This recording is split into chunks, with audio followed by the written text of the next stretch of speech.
Fruit crops are influenced by a number of insect and disease pests here in the state of Nebraska. If specific actions are not taken to reduce pest populations, the resulting fruit can be of such poor quality that the consumer deems it unpalatable. The easiest place to begin controlling insect and disease pests relates to the culture of the crop, how you grow your plants. First, choose a resistant variety.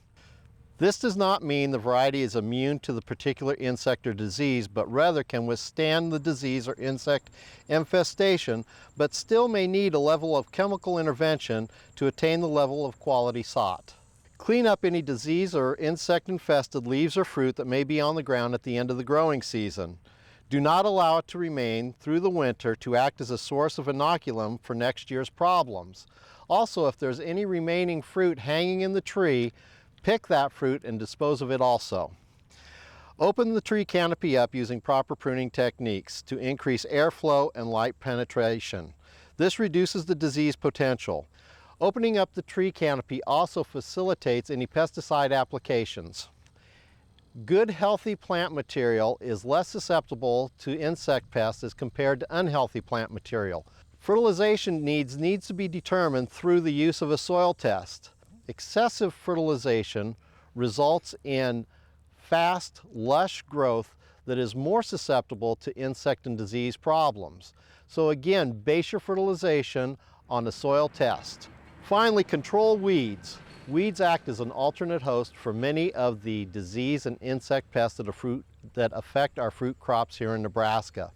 So what beyond cultural practices can we do to help control insects and diseases in our fruiting crops? Well, of course, there's sprays. Success with chemical controls hinges on several factors. First, know your crop. Know what diseases and insects may be affecting your crop in order to choose the proper spray material to use. Obtain a spray guide or spray manual that describes the different fruiting stages or different growth stages that require treatment throughout the growing season. Once you've determined what product to use to control your pests, read the label thoroughly to understand the mixing rates for the product, what personal protective equipment you may need to wear in order to ensure your safety, and finally, what the pre-harvest interval or the period between the last spray and harvest is in order to safely harvest your fruit.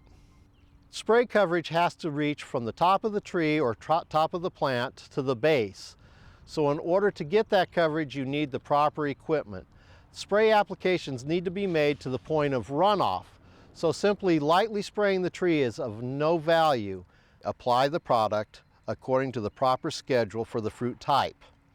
Scheduling is determined by plant growth stages. Use chemical controls in conjunction with your cultural controls. And finally, read the label to ensure that you're safely and properly applying your pesticides.